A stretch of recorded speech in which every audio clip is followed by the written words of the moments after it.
Garry Kasparov was defeated by DeepMind. So I think Kasparov won the first game, DeepMind won the second game, and in the end, over a series of 6 games played between Philadelphia and New York City, Garry Kasparov finally lost to the computer, human computer.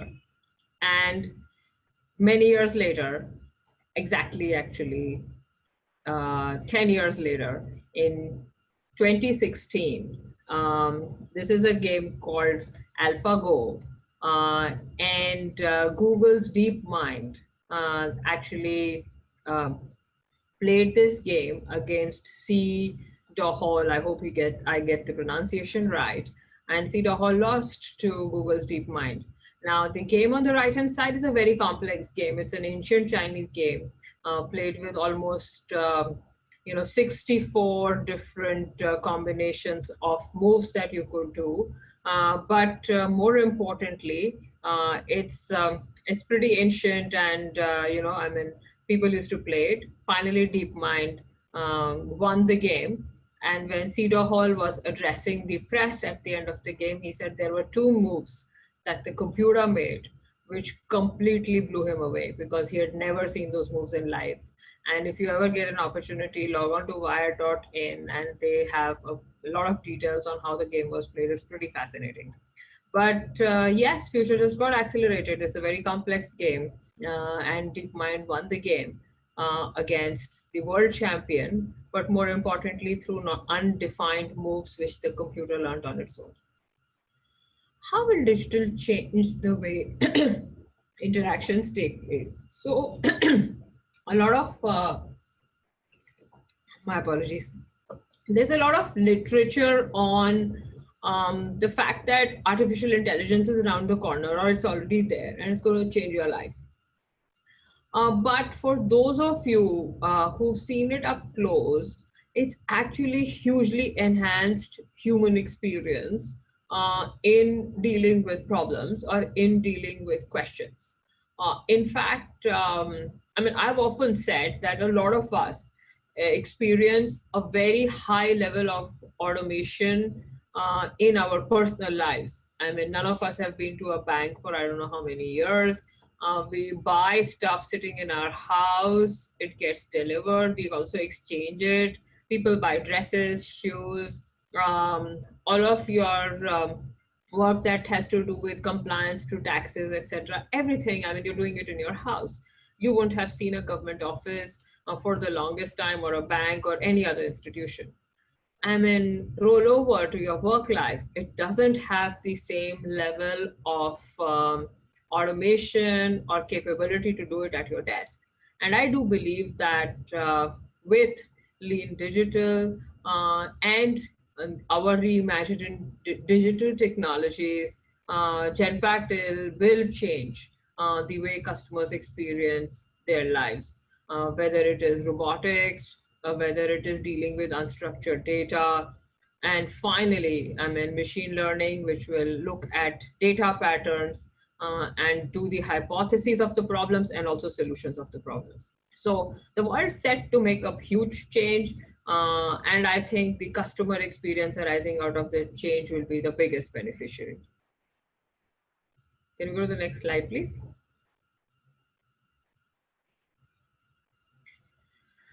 And therefore, our work is likely to be transformed in a big way. I mean, we've written here next decade. I always think in the next 10 months, in the next month. I mean, the pace of change is increasing so much that what you thought couldn't happen in the next 30 days happens in 3 days, etc. And there are 2 schools of thoughts. There's one school of thought that's saying, oh my God, bots are coming. And there's another school of thought which is saying, wow, bots are coming. I finally can stop doing all the repetitive work and really get to do what I really wanted to do. So it's your perspective on how you look at it. But it's a tremendous opportunity to do thinking work, to do value-added work when you show up at work. Can we get the next slide? All right, so women at Genpact and why digital. The first one is that at Genpact, we've always had a huge focus on driving careers for women. At this point in time, almost 40% of our workforce is women. But I mean, that's not the headline story. The headline story is that 20% of our leadership council, 30% of our board of directors are women. And this didn't happen by chance. We actually worked towards it. We worked towards growing women's careers. We worked towards policy changes that helped women stay longer at work, grow their careers, and we took chances on women, who wanted to develop their careers in various different fashions. It's a hallmark of our existence, and we believe that diversity will get us forward. And diversity in digital is critical. A lot of people say that digital is all about coding, it's all about math, but for those of you who work in the field or actually who read about it, you will realize that a lot of digital is an art and a science. And it's an art because science needs hypotheses and proofs to tell you that something can be worked.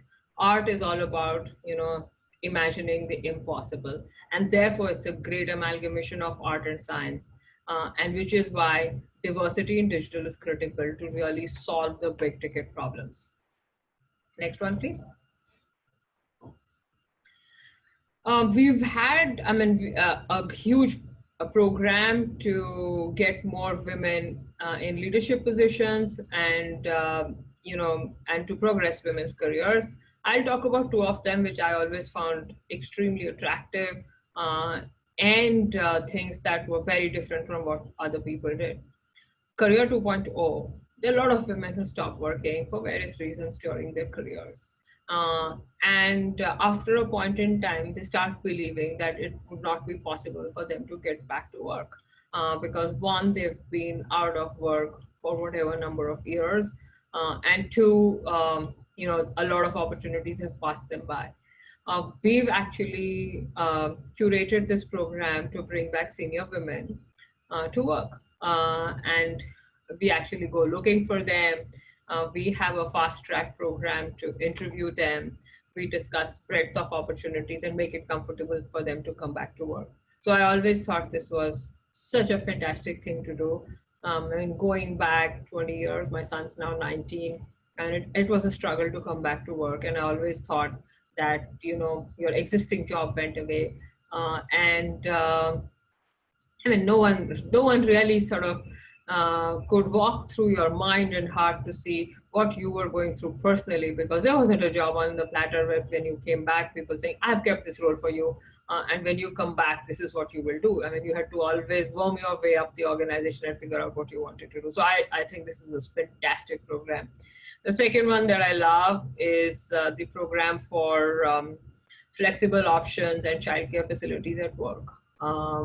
We realized that a lot of our women employees may not want to leave their children back home, actually even male employees.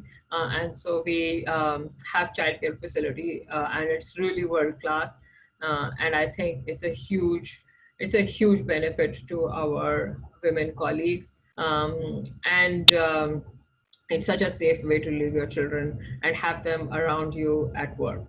So a lot of other fantastic programs, but these two is what I wanted to call out. Can I have the next slide, please? Now, back to digital, we are making a lot of investment to drive careers in digital. So digital is, as I said, is not all about coding. It's not all about knowing the latest technologies, but it's about being curious. It's about being inquisitive, and it's about trying to figure out what's going to happen. And digital also calls for deleting two thinking platforms in your life. One is do it yourself. So digital is not about do it yourself. So it's not a DIY program. And it's not a NIMBY program, which is not in my backyard. So digital is not about, okay, this is not in my backyard, I don't know about it. It's all about end-to-end thinking and continuing to stay curious. So we have multiple training and certification programs. We have encouraged people to learn from each other, and we've helped people link this to their careers. So we may not have it all there. We have an agile learning framework where you pull the learning yourself and get ahead. But we make it available, and we also shine the light on why it's important for your career and how it can not only change your work life, but also your personal life. Because remember, your kids at home are far more digitally savvy than what you ever will be, because they are curious, they're learning, they're always playing video games. So, to keep pace with them is another reason why you should embrace learning and digital. Can we get the next slide? So some of the investments that we have made specifically focused on automation. There are 3 industry platforms that we work closely with: Automation Anywhere, Blue Prism, and UiPath. We are platinum partners for Automation Anywhere, and we are platinum partners for UiPath, and with Blue Prism, we are silver partners. So we continue to stay ahead in terms of keeping track of what's happening in the industry. We actually attend all these forums. So, and we welcome you all to attend these forums with us, where there is lots of free knowledge that you can get. So I would say that Genpact's the place for serious digital transformation, and we would welcome you with open arms should you consider a career with us, because transformation really happens here. Absolutely. Thank you so much. Thank you so much. Yeah. Riju, this is Melissa. So can you tell us more about what your role is exactly now at Genpact and expand upon it a little bit? Yeah, sure. So Melissa, I'm responsible for robotic process automation. So I'm the business leader for robotic process automation. Both that happens inside Genpact premises, and also robotic process automation that we do in our customers' operations onshore. The second part of my role is to look at solutions. So our solutions have digital and analytics components, and my role is to review the solutions, work with my team, and make the solutions more digitally and analytically enabled to drive business impact for customers. The third part of my role is how do we transform the original work transfer methodologies using RPA, using digital solutions, and change the way we work or transition work, or we actually question why do we need to transition work. Every FTE transition with the digital enablement is an error that we should be fixing, because as long as it can be automated or digitally enabled, why would you transition work? So those are the 3 things that I do, and it's a global role. Great, great. What do you think the RPA outlook for the future looks like? It's a good question. So RPA, in my opinion, is stepping stone to artificial intelligence. So it's the first step that organizations take in driving automation. Now, there's a lot of literature on, oh my God, AI, why should I do RPA? Or, oh my God, if I do only, why not just do RPA and be done with it? So in the long run, RPA will set the stage for basic automation. But as you look at end-to-end processes, there will be places where AI will have a better role to play, or machine learning will give you better business impact. So as practitioners, it's our role to understand that if given an end-to-end process, what can be done through plain automation, where should we use AI, because there will be massive business impact which we will sacrifice if we just put automation, and where can actually machine learning change the game for the customer. So in the long run, like all technologies, these will coexist, and RPA will be a stepping stone to what you want to do from a process automation perspective. Okay, great, great. Would you say there's a visible gap of women professionals in digital, more specifically RPA? Okay, so there is generally a gap of women professionals in digital, and RPA Mhm. is a representation of that. Sure. Two, three reasons. I think the initial intake into digital globally is largely people who have technology background. Mhm. If you go back to technology institutes, we've always had shortage of women in technology. Mhm. I mean, I was in a class of 250 students. We were 12 women, and it was abysmal. And I don't think it had to do with the fact that women weren't good at math or women weren't good at science. I think it was just the way careers were structured. Mhm. Unfortunately, for a lot of change that has happened, this is one area that has not changed. Sure. Um, 2 years ago, uh, our son joined technology. He's doing a bachelor's in computer science. And when we went to drop him at college, I was like really happy because the dean of the institute said that she wanted 50% women in her engineering class. And I said, oh my God, this will finally get there sometime. So I think it'll change.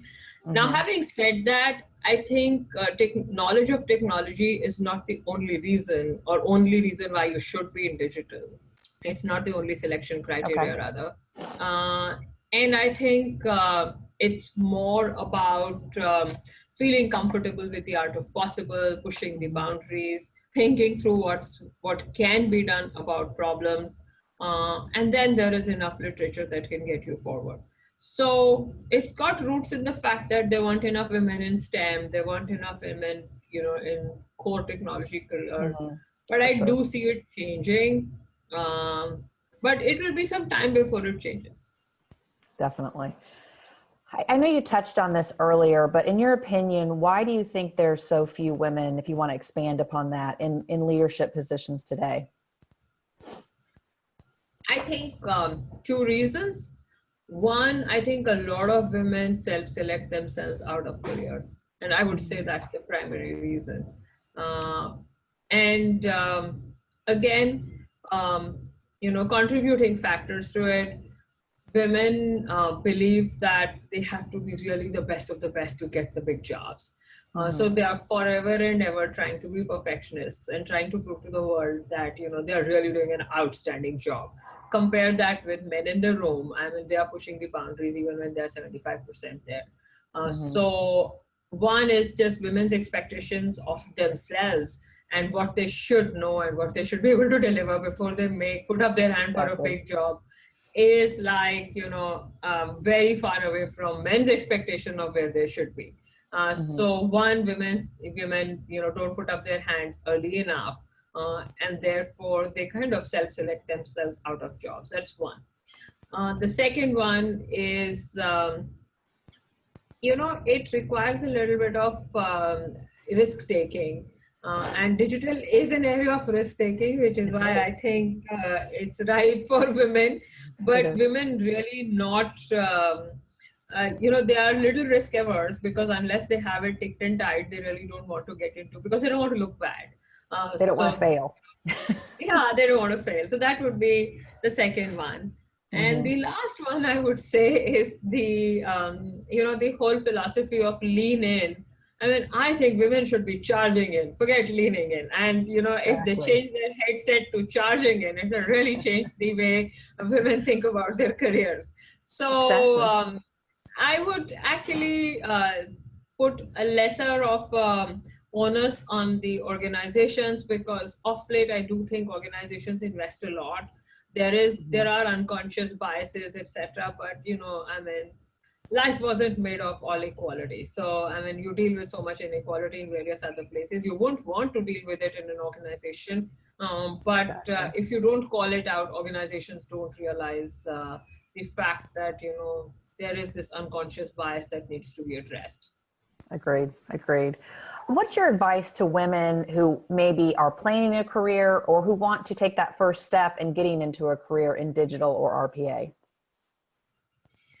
All right. So the first one here is that if you want to look at a career in RPA, I mean, jump into it.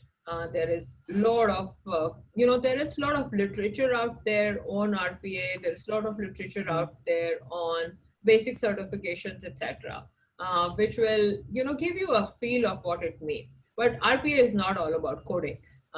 It's about there is a basic question that I encourage people to ask.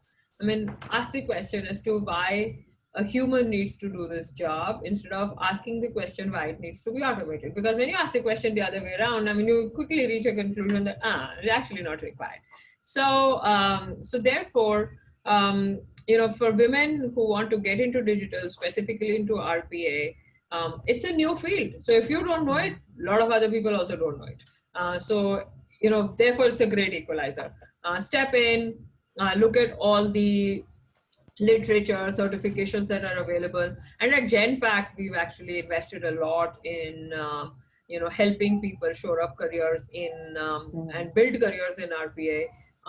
In addition to the core coding work and delivery work, as we call it, there is the whole science of process mapping, end-to-end process thinking, disaggregation of process steps, which is stuff that you can easily do.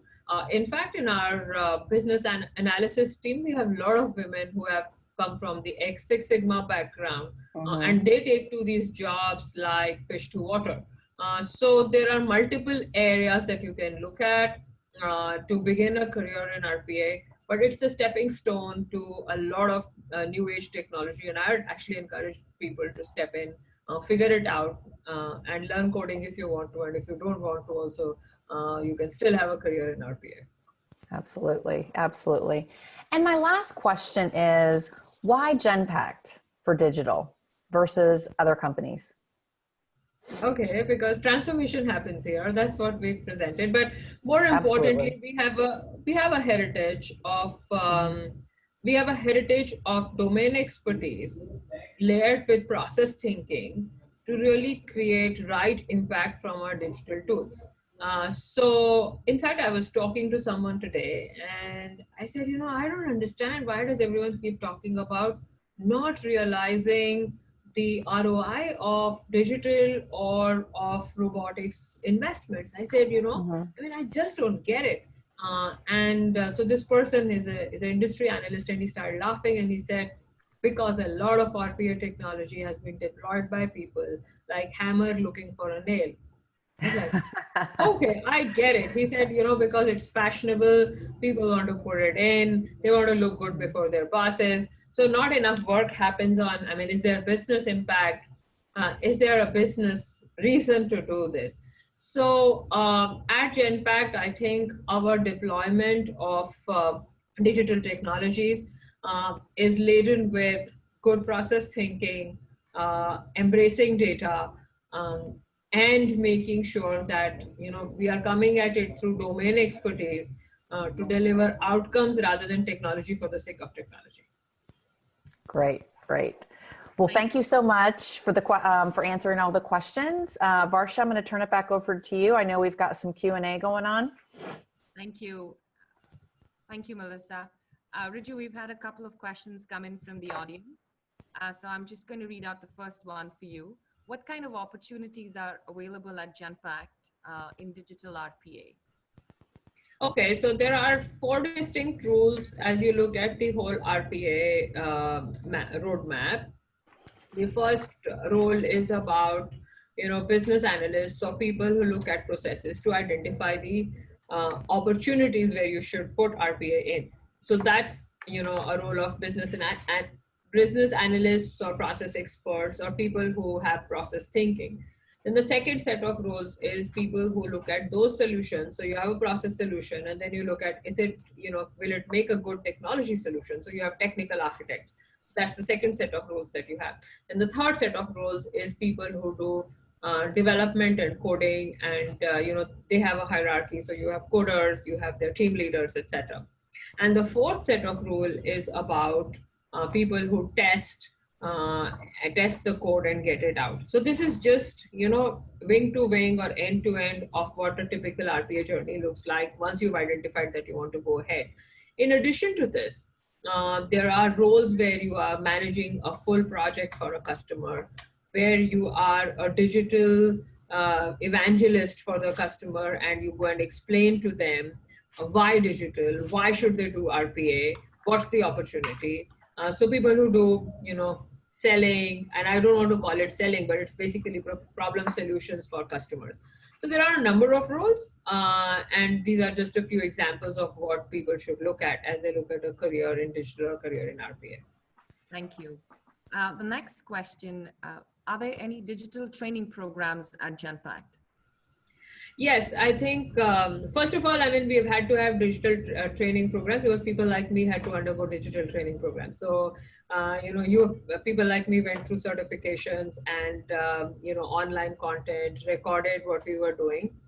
But we have 101, 102, 103 level courses in digital, which explain to you basics of digital.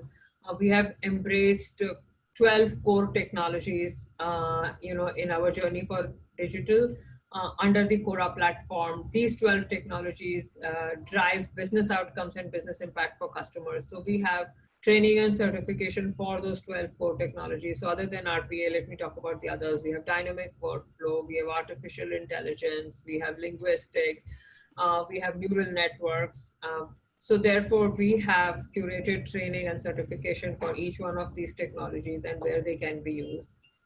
We then have practitioners who you can work with to understand what technology set can be used in what kind of problems. Therefore, it depends on what you want to learn. But we've always been a company, we have built our talent internally because for us, culture is very important. And we believe that, helping our people grow is a cornerstone of our culture. So we've made significant investments in digital technology and training, exactly like what we had done 5 years ago, 10 years ago, when this industry was starting out and when we went through different changes and phases of the industry maturing. Thank you. The next question is from Kumund. He wants to know, we have a lot of digital journey fulfilling innovation and adding value for customers. Are we able to generate business opportunities and which also generate revenue for us? Oh yeah, I think there are lots of examples of digital helping, digital being a revenue opportunity, but also being a win-win for the customer and for us. I'll give you one example, and this is an example from consumer goods. It's my favorite example. So consumer goods companies in the US sell their goods to retailers. When they sell goods to retailers, there are promotions that retailers undertake for driving superior throughput. And for those promotions, those could be demos, those could be buy 12 get one free type stuff. When those promotions occur, the retailer typically marks a deduction on their invoice saying, okay, you gave me a promotion, so I'm going to deduct X value from the invoice. Now what happens is that these invoices run into multiple thousand line items, multiple pages. And over the years, the industry actually figured out that the cost of identifying leakage versus leakage itself has a cost benefit analysis. So they cut it off at $500 per invoice and $25,000 per event. Now, these were like rudimentary stuff. Someone must have done an economic analysis and said, anything below this, don't waste your time. But it is substantial sums of money for the industry, both in terms of revenue as well as profitability. By any stretch of imagination, a good, average CPG spend on trade pay in the US will be in the range of billions of dollars. And there is leakage over there because of this. So we worked on an artificial intelligence-based solution that helps you match what you contracted to do versus what you really did to every line item. Now, it's humanly not possible to match it. What it does is that there is a significant uplift for the customer, both in terms of revenue as well as in terms of stuff that you would write off because you couldn't identify. And on the Genpact side of the house, it's a significant opportunity because it helps us enhance our revenue because we get a gain share on that and our profitability. So, and there are so many examples of this. I just wanted to leave one with you all because this is going to be a huge win-win for all, not just customers, also Genpact. And in any case, when customers win, Genpact wins. Thank you. That was a very insightful answer. I just want to take a pause here and let everyone, all our participants know that if you do have a question, please submit them to the Q&A window. Though I think we have a bunch to go through here already. But if you're more wondering how to ask your question, just use the Q&A window that you see at the bottom of your screen to post a question. Moving on to the next question. How do we implement digital and analytics solutions for companies? They're asking for an example, if we could include an example. Yeah. So there are 2 or 3 ways in which we implement digital analytics solutions for companies. One of the ways which I just explained in this example is we identify an opportunity, we actually curate the technology, we have the artificial intelligence engine learn the contracts, etc., and implement it on the basis of, a gain share model. The second one is as we do new solutions, we identify what are the various digital and analytics tools that will help us drive superior impact, and we put those solutions in. So at this point in time, we are working with a large food company in the US, where we are, who have, I think, about 24 different ERP type operating systems because it's a company that has grown through acquisitions. So we are right now implementing digital technology for looking at their F&A processes, whether it is accounts payable or record to report, and helping them sort of, marry all of this together and make sense of it. So that's another example. And in this company, we are also doing robotic process automation from the word get-go in their own operations. So, we either identify concerns, problems that could have potential business impact and work through the technology solutions. Second is that we look at data sets, and data sets tell you a lot. Good data scientists can look at a data set, identify a bunch of hypotheses, and come to conclusions on what needs to be done. And we go back to organizations with business impact opportunities over there. And the third set is that when we are signing off new business, now we put the digital technologies up front so that they realize their business case and they have benefit from working with us. So these are a few examples. This is not comprehensive by any stretch of imagination because we have a number of digital capabilities. One of them being customer journeys, which really helps us map end-to-end customer journeys and drive change for clients, for their end customers. We have the AI-based Rage platform. We have dynamic workflows through Sequence. So I think the world is our oyster. What digital has done for us is it's completely changed the addressable scope of our work and moved us out of the back office into the front office, if I may use that word. Thank you. Moving on to the next question. What are the skills that we need to be part of the digital workforce? The question was really asked in the context of women, but I think it applies to both men and women. So what are some of the skills that one needs to be part of the digital workforce today? Skills that one needs to be part of digital workforce. See, I think the skills that are required are was not vastly different from what you would require if you were a quote unquote non-digital workforce. So let's break the skills down into 3 parts. Part 1, which is your attitude and what will actually make you more successful on a digital job. 1 is being curious and have a continuous learning attitude. because this space is changing so fast. What you're learning today is invalid like 6 months down the road, if not, earlier. So first one's curious and having a huge learning attitude. Second one is ability to listen and have a deep understanding of customers' problems, and which requires domain expertise, and it requires deeper understanding of end-to-end processes wherever you are working. And none of us know everything, but if you have a problem solving approach and if you have a logical approach to some of these questions, I mean, you can learn new stuff. So that's the second one. The third one is about resilience. And, this is a lot of new stuff gets tried. Some of it is not successful.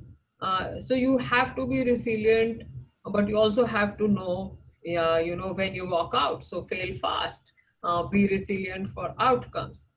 There will be failure, learn how to deal with it. So attitudinally, this is a block that, I'm calling out a few, and the last one actually is ability to work with very diverse set of people, and make sense of and have respect for each other's capability.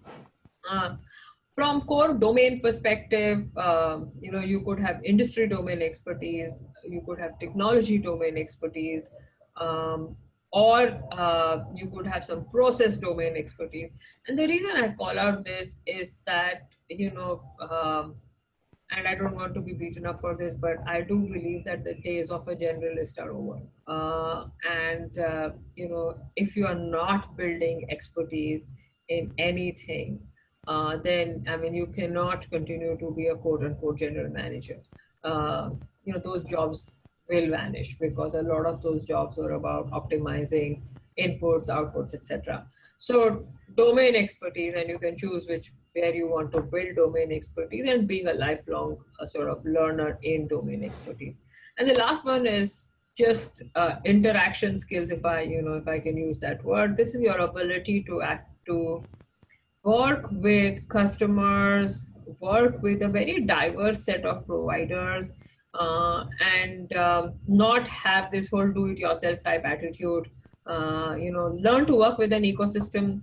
You will own some things, you will not own some things. In fact, Ahmed and I have this joke going, which is that, gone are the days when you could serve the entire English breakfast. Sometimes you will just be the restaurant where someone's hosting a breakfast. Sometimes you will bring croissant to the breakfast, and sometimes you'll just be providing cereal. So if you are one of those people who said, either I own the entire English breakfast or I'm not talking to you, then you will find it difficult to survive in this new age world where different people bring different things to the table and we all coexist. Great, thank you. So moving on to the next one, when we talk about AI, ML, or cognitive, would be embedded as part of RPA tools, or is the vision to get all set of other framework to touch the existing legacy systems? Or is what will happen is that over a period of time, some of the automation tools will evolve to have built-in machine learning in it. And in fact, as we speak, there are some providers who are building some basic cognitive skills, some machine learning skills into their automation solutions. So somehow I do believe that the automation solutions will itself evolve. I mean, think about it. When the old ERPs rolled out a new version, it was like, oh my God, there's going to be a new ERP version in the next 18 months. Okay, so let's brace for it. And welcome to the world of digital, where a new version gets rolled out every 8 to 10 weeks. Think about it, Automation Anywhere is on version 11 or something. And think about the age of the company, it will tell you how soon this is changing. So therefore, I think just like all other digital technologies, given the open architecture, and given the fact that you can tap capabilities from anywhere, this place will evolve very fast. You could have ML embedded into RPA, or you could have automation embedded into an end-to-end engine or a platform that you will put up. So I would say that, it's all out there. Various combinations and permutations will work depending on what works for the client. And the fact that this is no longer clunky, the fact that it is very agile, your ability to actually pull different things together is very, very high. It's also pretty creative, and it allows you to think of different ways of solving that problem, and for the best outcome and optimizing your investments for the outcome that you want. That's fantastic. I think you've given me a new way to look at this topic. Since I'm the moderator and I get to pick the questions here, I'm going to go with one that I've been wanting to ask you myself.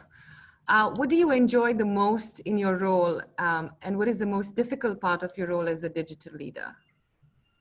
Yeah, so what I enjoy most is the fact that, every hour, every minute, I am sort of touching new information and new learning. So there is just no end to my own learning. And, there are two ways to look at it. Oh, maybe I'm on week 10 or week 12 of this job, so I have a lot of learning to do. But I actually think that, this job is going to be learning on steroids. So that's actually fun, and it's a lot of fun. The difficult part of the role is that because it is evolving, it is absolutely brand new technology. And I said that, as I told you, that the technology pace is also very different. Your ability to predict, forecast, prepare, plan is on a very different time cycle. And I was telling Sanjay this morning, see, the end-to-end cycle time of a RPA conversation to come do it for me is like 8 to 10 weeks. And it challenges all the traditional, all the traditional resource management methodologies that you may have, because it's a 0-1 answer at the end of 8 weeks. And whoever has told you to do their work also wants it done in the next 8 weeks, because that's what you said. So it's a tough nut to crack, and it will require a lot of optimization in our own thinking and approach to make sure that we stay agile with it. So, those are like really the tiny part of my, most immediate things that I'll keep looking at. But it's a fun job, so I guess we'll solve it as we go along. Great. And I think you're doing fantastic, because in the last couple of weeks, I think I've been hearing RPA a lot more than I have in the last several months. So thank you. Moving on, there are a couple of questions around opportunities. So I'm going to pick this one. Regarding the current Genpact digital opportunities and considering the interest in promoting women at Genpact, would recruitment of these resources happen based on skills, knowledge, experience, rather than the level at which they enter? Good question. Actually, we've always hired for attitude, learning attitude, and that's what has been the hallmark of our hiring. So as long as you have learning attitude, we'll figure out, what you should be doing. I don't think we've ever been very fussed about, oh my God, do you bring this XYZ skill, and I will only take you if you are qualified from ABC University, otherwise we'll not talk to you. So we've always hired for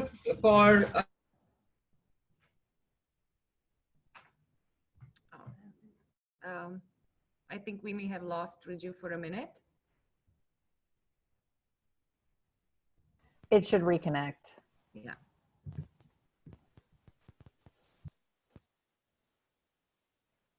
Sorry about that technical difficulty. We'll just give her a minute to join back in.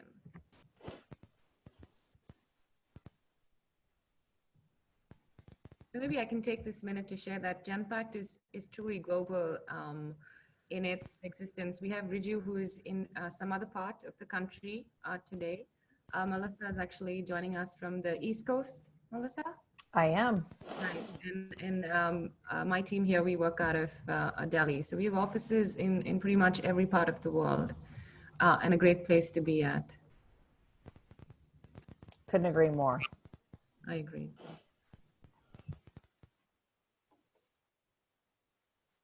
Melissa, while we wait for Riju, I know there are a bunch of questions that have come in about how do candidates who may be interested to apply a position, like what's the next step that they should be doing? As the hiring leader, if you wanted to just quickly share a few steps on that. Absolutely. Absolutely. I posted on the chat, actually, our careers website at Genpact. And you can go to that career website. And then if you want to search on RPA, if that's what you're specifically interested in, and then your location, and then it will bring up all the particular roles that we have open up in that area. So in addition to that, you can go on LinkedIn as well. That's another place where we do post the majority of our roles as well. And you'll just need to, take the time to fill out the application, and then your application goes to one of the recruiters, and then they review your application, and then would get you started in the interview process. So it's pretty simple process to do, not unlike other companies as well. So pretty Thank straightforward. you. We're just You're welcome. Connect with Riju to see if she can join back in.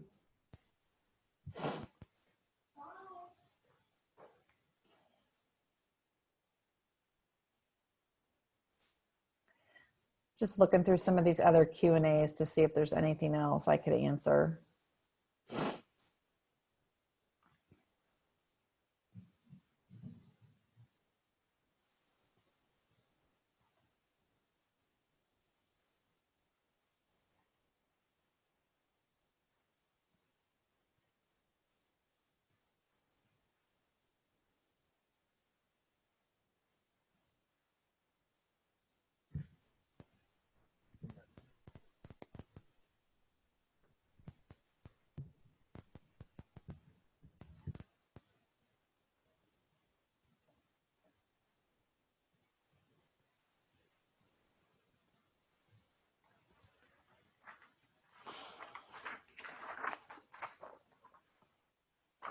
One of the questions on here is, how can women navigate growth and professional development when you may not already have those RPA skills or digital?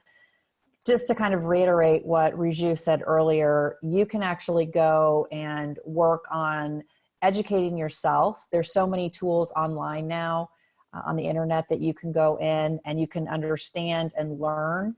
You can also get certified in some of these different areas. You can also, read about what's happening. I think that's one of the biggest pieces of this, is just keeping up, because it is.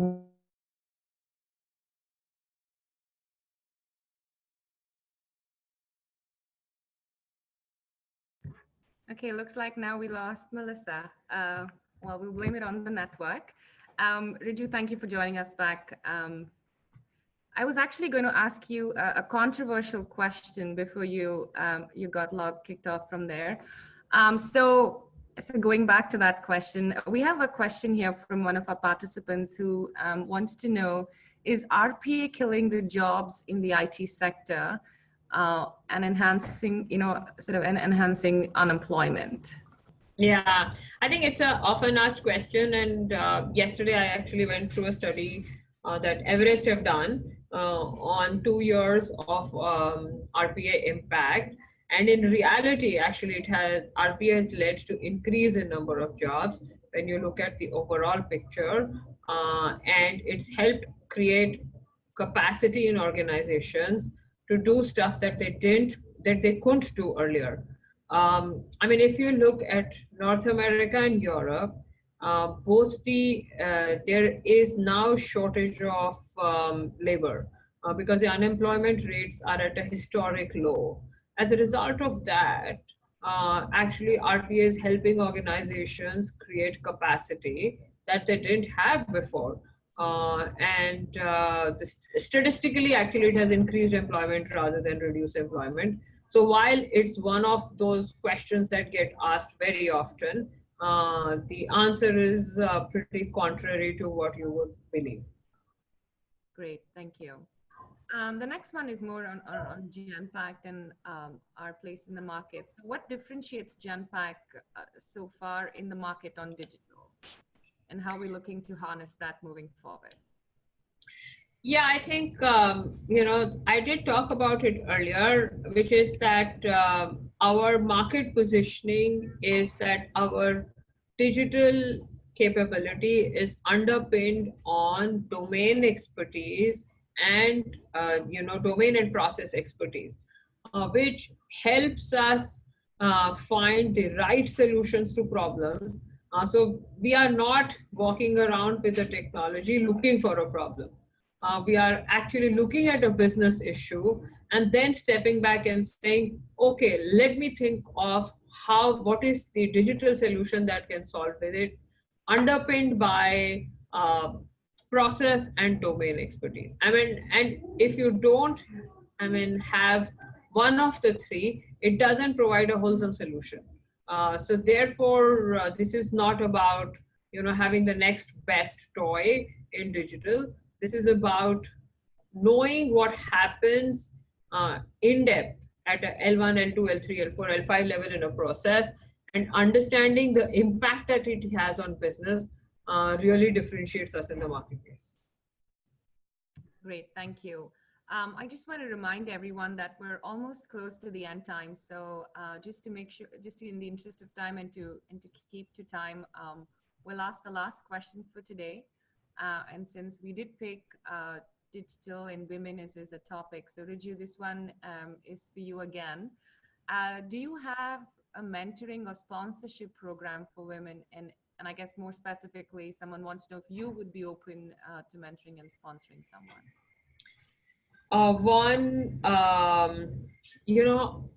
I am very passionate about women in leadership.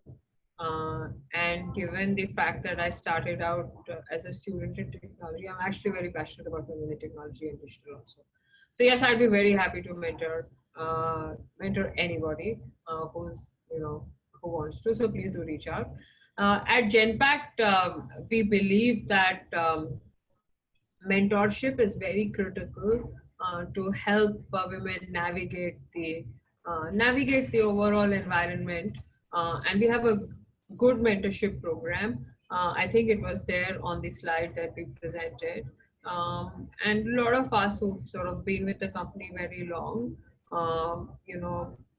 have had supporters, mentors, guides, coaches who sort of on whose shoulder we stand today.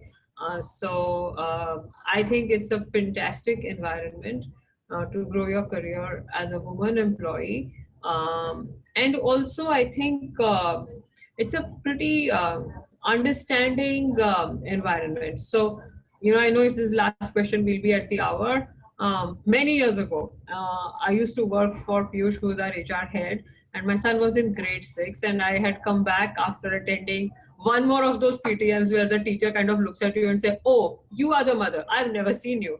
And I started walked into a meeting and I sat next to Piyush and I said, this can't be working like this. I think, I can't be going to school and listening to all this. I just feel terrible. I mean, I've been a reasonable student, a good employee. But if I have a child who's going to grow up to be a nobody, this is going to be a mess. So, he looked at me and he said, most mothers think that, they can manage and monitor their children better and have an overestimation of intelligence of their children, what their children really are.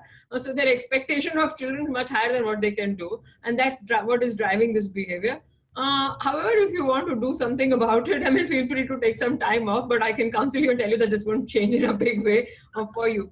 But it was just such a fantastic conversation to have with someone you were working for and saying, is this going to be a mess or do you think this is going to change?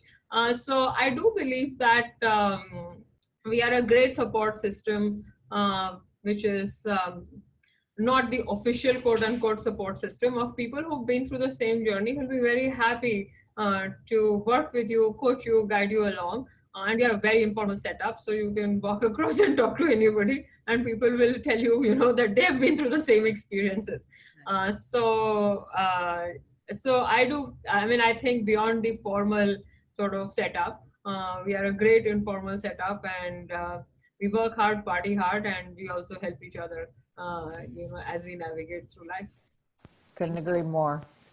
Thank you. Yes, I have to say, being a mother for a child who's going to school now, that really does sounds familiar. So thank you for sharing that story.